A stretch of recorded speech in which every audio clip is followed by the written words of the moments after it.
नमस्कार बंधुरा आमार चैनेले सकल प्रिय बंधुदेर जानाई अनेक अनेक शुभेच्छा स्वागत। आशा करी आपनारा सकले भालो एबं सुस्थ आछेन।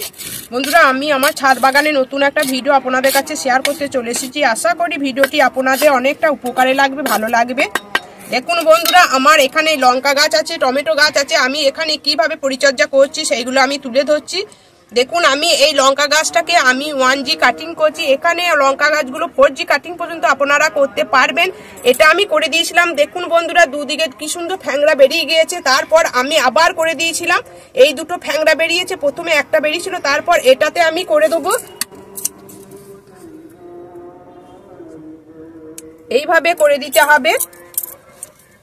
তারপর এই গাছটাতে আমি কিছু জৈব সার প্রয়োগ করব। জৈব সার বলতে বন্ধুরা আমি এখানে প্রয়োগ করব গোবর সার। আমার কাছে আছে 1 বছরের পুরনো গোবর সার। আপনারা চাইলে এখানে ভার্মি কম্পোস্ট দিতে পারেন বা পাতা পচা সার আপনাদের হাতের কাছে যা থাকবে সেটাই দিতে পারেন। যেহেতু আমার গাছের বয়স এটা 1 মাসের উপর হয়ে গিয়েছে, তাই আমি এখানে 2 মুঠো দিয়ে দেবো গোবর সার।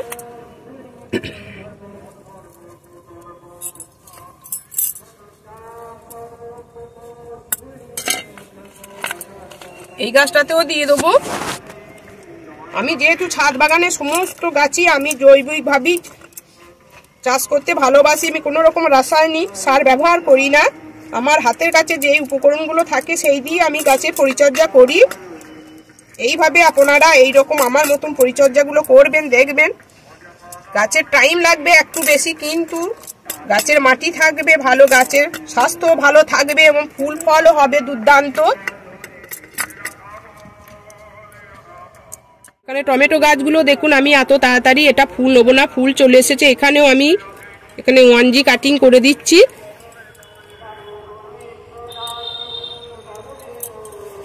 এরপর আমি এই গাছগুলোতেও আমি এই জৈব সার দিয়ে দেবো।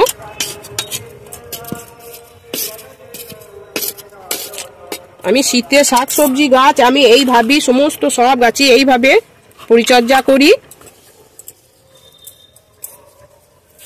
তারপর এই লঙ্কা গাছটাতেও দিয়ে দেবো।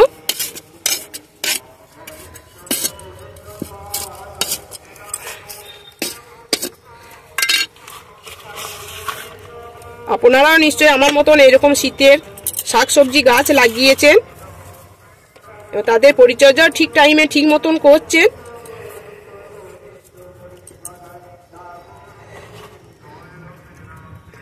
আমি কটা পেঁয়াজ গাছ লাগিয়েছি, দেখুন পেঁয়াজের ফলগুলো কিরকম বেরিয়ে গিয়েছে।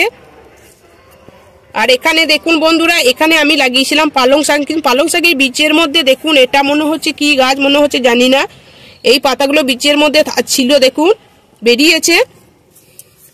সব খাঁটি বীজ বাজারে পাওয়া যায় না, আপনারাও কিনে আনবেন। যখন দেখবেন কিছু পাইল থাকবি, তাই আপনারা যখন নেবেন একটা ভালো দোকানে যেখানে ভালো বীজ পাওয়া যায় সেই রকম জায়গায় আপনারা নেবেন।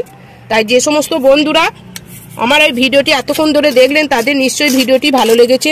যদি নতুন ছাদ বাগানি বন্ধু হয়ে থাকেন তাহলে আমার এই চ্যানেলটিকে অবশ্যই সাবস্ক্রাইব করে নেবেন আর সাবস্ক্রাইব করে আমার পাশে থাকবেন। আর অবশ্যই আমাকে কমেন্ট করবেন। আপনাদের মূল্যবান কমেন্ট আমাকে অনেক অনেক বেশি অনুপ্রাণিত করে গাছের পরিচর্যা সহিত ভিডিও আপনাদের সামনে তুলে ধরার জন্য। আপনারা এইভাবে আমার পাশে থাকুন আর আমাকে উৎসাহিত করুন। আপনারা ছাদে শাকসবজি ফুল গাছ ছাদে প্রচুর পরিমাণে বসান। আপনারা ভালো থাকুন, সুস্থ থাকুন। ধন্যবাদ।